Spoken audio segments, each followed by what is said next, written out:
Hello and welcome to my channel once again. Hope you all are doing very well. I am also fine. So as we are continue with the same chapter, that is the French Revolution, and the next reason for the French Revolution, that is struggle to survive.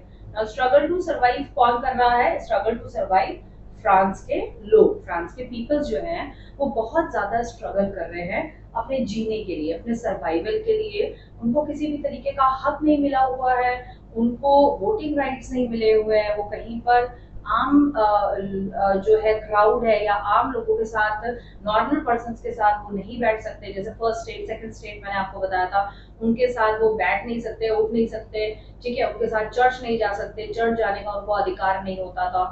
और at that time they all are Roman Catholics, they are Christians but they are Catholics, okay, Catholic peoples. I told you already कि Catholic और Protestants में क्या difference है, फिर ज्यादा इसमें नहीं जाएंगे हम।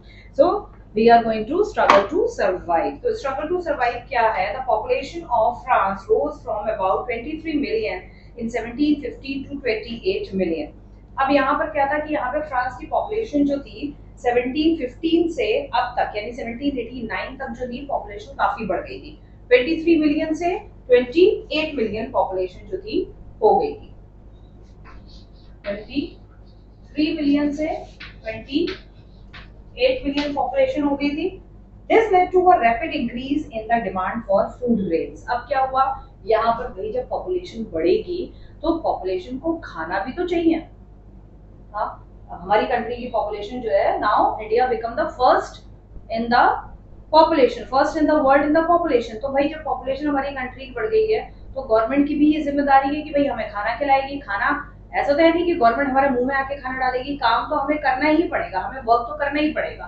लेकिन जिस हिसाब से पॉपुलेशन है, क्या उस हिसाब से हमारी कंट्री में भी क्या आज सबको काम मिल रहा है? क्या आज सब वर्क कर रहे हैं? ईच एंड एवरी पर्सन, चाहे वो पुअर है या रिच है। रिच है तो वो तो रिच है ही, उसको तो कोई टेंशन नहीं है, कोई प्रॉब्लम नहीं है, कोई परेशानी नहीं है, उसको तो खाना मिलेगा। लेकिन जो पुअर है, जो मिडिल क्लास है, उनको नौकरियां नहीं है, जॉब्स नहीं है, पुअर पीपल्स है, उनको जॉब्स नहीं है, नौकरियां नहीं है, तो कहाँ से उनको खाना मिलेगा? तो same it is happen over here. France में जो है आपकी पॉपुलेशन बढ़ गई तो भाई फूड ग्रेन की डिमांड भी जो है वहां पर बढ़ गई।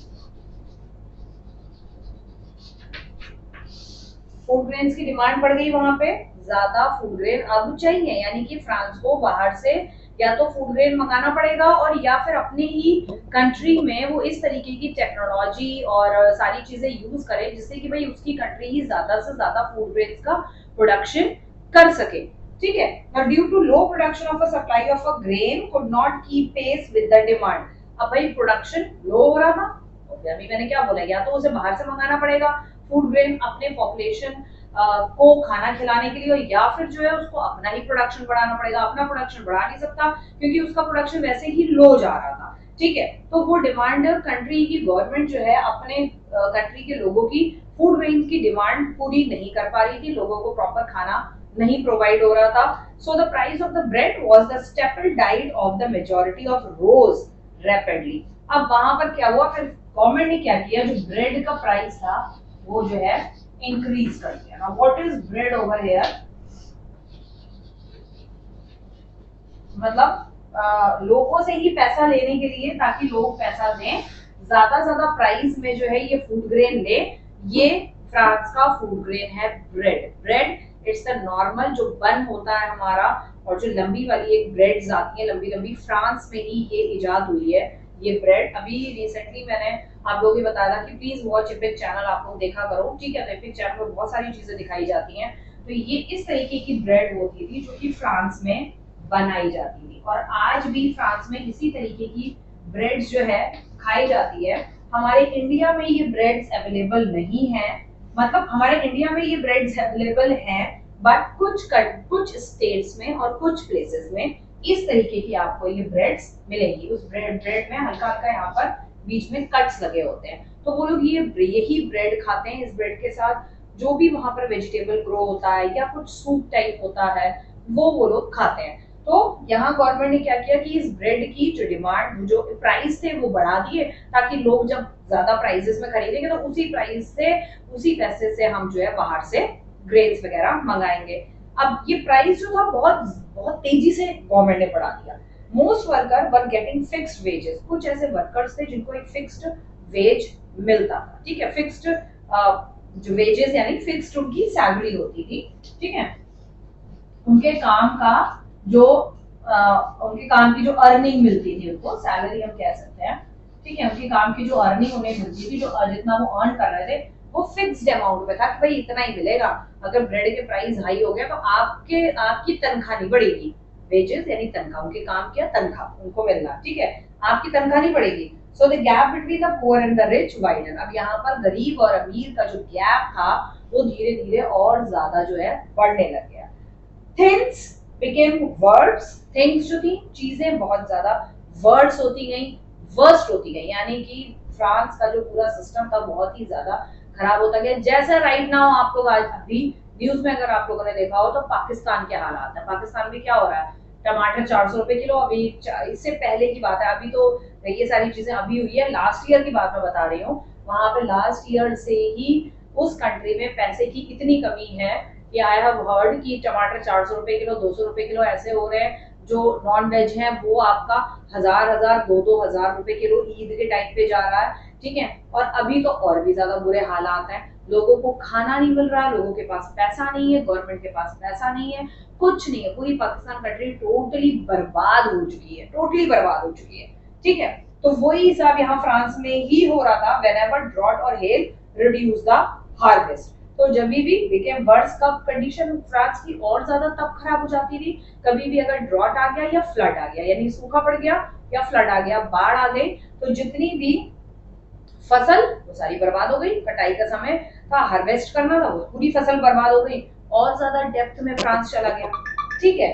Now this led to a subsistence crisis, something that occurred frequently in France during the old regime. तो यहाँ पर एक subsistence crisis आया। subsistence crisis क्या होता है? subsistence crisis होता है कि suddenly कोई चीज जो है हो जाए, that is occurred frequently in France during the, sorry suddenly नहीं, frequently, ठीक है। तो ये जो चीज थी ये frequently फ्रांस में हो रही थी during the old regime, old time, ठीक है, आपके किंग्स के टाइम पर। गवर्नमेंट वहां पर क्या थी, गवर्नमेंट जो थी, गवर्नमेंट थी वहां पर किंग की ही गवर्नमेंट थी, किंग का ही राज था, समझ आ रही, किंग का जो राज था वो यहाँ वहां पर ज्यादा था, किंग सारा कुछ चला रहे थे, किंग सब कुछ देख रहे थे, किंग का राज ज्यादा था, ठीक है, वही सब कुछ कर रहे थे। सेकेंड आपका आता है इसके बाद जो आपका नेक्स्ट रीजन आता है, that is influencer. I think this you will understand, ठीक है। नेक्स्ट जो आपका रीजन है, नेक्स्ट रीजन है आपका, ये हम रब कर देते हैं, नेक्स्ट रीजन है that is influencer of writer and philosopher, यानी राइटर्स और फिलोसोफर ने फ्रांस के हालात पर बहुत सारी चीजें ऐसे लिखी, तो उनका क्या इन्फ्लुएंस हुआ, फ्रेंच रेवोल्यूशन पे क्या असर पड़ा, ठीक है। So that is influence of philosopher and writer. Influence of philosopher and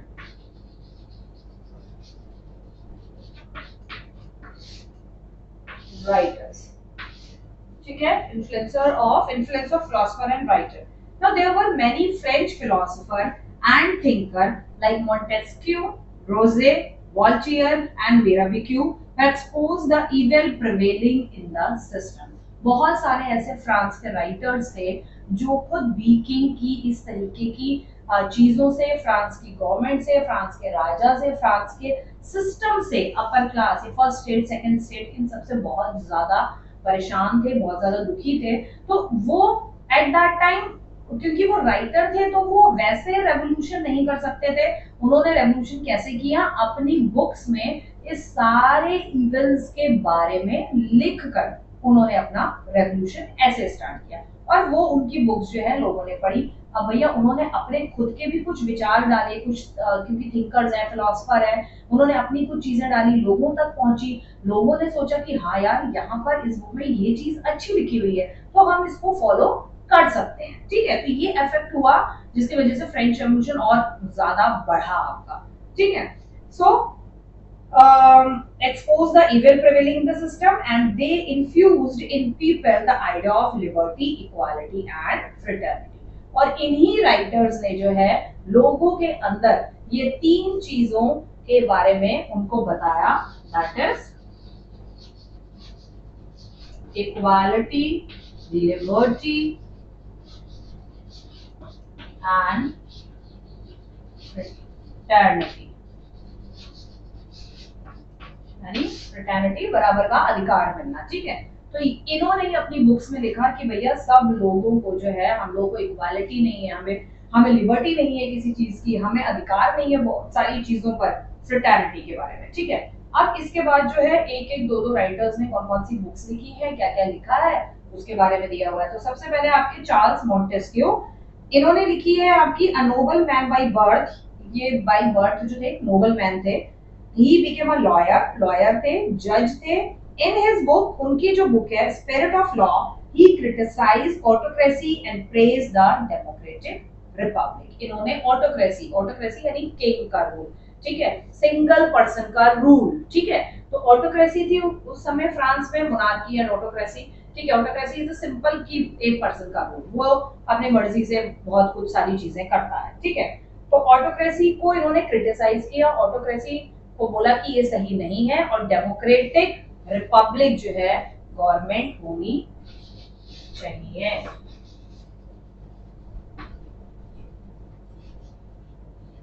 democratic republic को इन्होंने फेवर किया, डेमोक्रेटिक रिपब्लिक को फेवर किया। सेकंड है आपके Voltaire, full name is Francis Arouet Voltaire. Voltaire was another outstanding philosopher of the revolution. Revolution में, French revolution में इन्होंने बहुत अच्छा अपना आगे बढ़ चढ़ के इन्होंने हिस्सा लिया। He wanted the people to think about their material life on earth. उन्होंने लोगों को ये भी बोला कि अब लोगों को ये चाहिए कि वो अपनी लाइफ के बारे में, अपनी मटेरियल लाइफ के बारे में सोचें। wanted people to think about their material life on earth and forget about heaven। मतलब हेवन के बारे में छोड़ दे कि अरे हमने अगर गलत किया हम नरक में जाएंगे, ये किया तब हम स्वर्ग में जाएंगे, अरे वो चीज छोड़ दो, वो जब होगा मतलब तब होगा, ये इन्होंने कहा। अभी आप अपनी अपनी जो जिंदगी है, जो आपके 60 70 80 या 100 साल जो आपको मिले हैं, किसी की 60 किसी की 70, आप अभी अपनी लाइफ के बारे में सोचो। अभी हमें ये सारी चीजें हमें चाहिए, ठीक है, हमें इक्वालिटी चाहिए, लिबर्टी चाहिए, हमें फ्रेटर्निटी चाहिए, हमें इन सब का अधिकार हमें चाहिए, ये इन्होंने बोला। ठीक है, और obviously it's true. Now he condemned the church which support the privileged class and ignore the poor. और साथ ही साथ इन्होंने चर्च को भी कंडेम्ड किया, यानी चर्च की रूल्स एंड रेगुलेशंस को इन्होंने नकार दिया। उनके रूल्स एंड रेगुलेशन क्या थे कि चर्च जो है प्रिविलेज क्लास को इंपॉर्टेंस देता था और पुअर्स को इग्नोर करता था। पुअर्स जो है वो चर्च में नहीं एंटर कर सकते हैं। प्रिविलेज क्लास जो हाई सोसाइटी के हैं, बिजनेसमैन भी नहीं, उनसे भी ऊपर किंग्स, नोबलमैन, क्लर्जीमैन जो फर्स्ट और सेकंड स्टेट में, उनको ज्यादा इंपॉर्टेंस देता था, वो चर्च में आ सकते हैं। पुअर मैन जो है चर्च में नहीं आ सकते। ठीक है, सेकंड है आपकी रोजे, यानी जीन जैक्वे रोजे।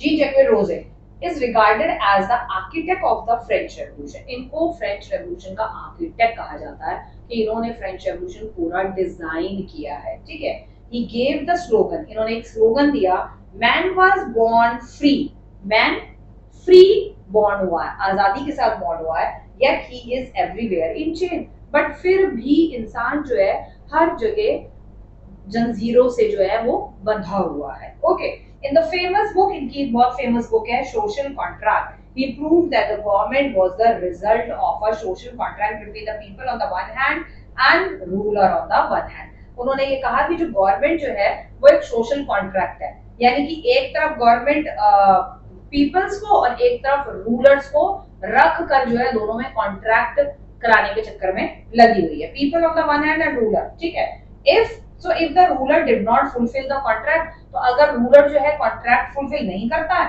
the people had the right to withdraw their loyalty to him।